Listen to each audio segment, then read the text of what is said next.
Before 1947, before the color barrier was broken, the entire major leagues, American League and National League, was white. There were, of course, great players, but it was diminished league talent-wise because there were so many excellent players that never had a chance to compete in anything beyond an exhibition format. That was a clip from the History Channel's new 2-hour documentary, After Jackie, that tells the untold story of the generation of black baseball players who fought for racial equality after Jackie Robinson retired. Critically acclaimed producer and director Andre Gaines joins us this morning with more on his new documentary. Welcome, Andre. We're thrilled to have you on.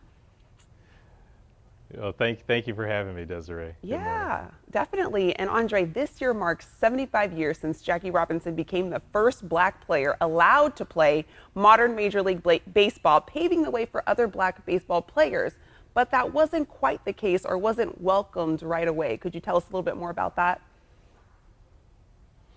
Oh, sure. I mean, prior to Jackie Robinson, which I think is something that a lot of people are going to be surprised to discover in this film, there were black ball players.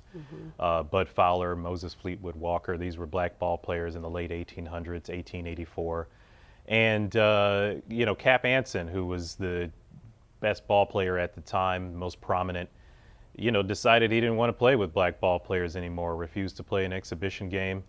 And that instituted this gentleman's agreement really across all the league that consumed the sport for the next 60 years until Jackie Robinson showed up in 1947 to break that color barrier. And it's always a key moment to highlight that Jackie was the first black ball player allowed to play in Major League Baseball because of what it is that he did. So that's just a little highlight of what we'll be able to see in the film is a little history predating Jackie Robinson, but everything afterwards is really what the focus of the film is. Yeah, and when working on this documentary, were you shocked by some of the stories that were being told?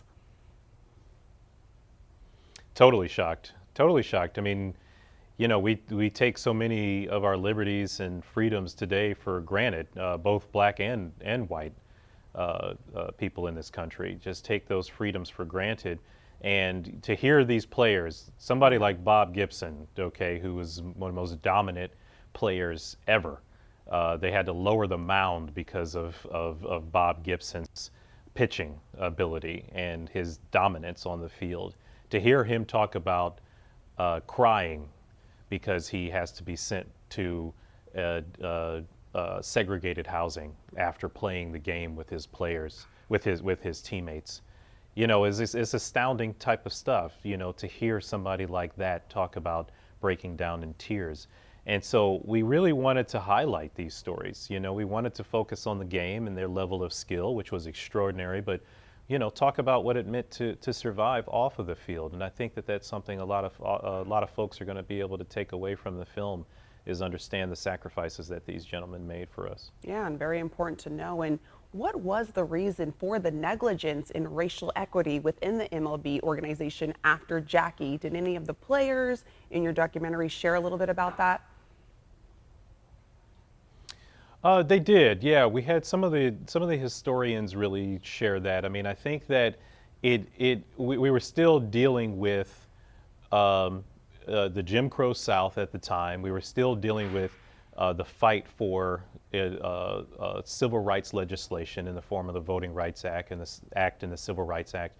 We were really still fighting for these things, especially during the turbulent 60s and the late 50s.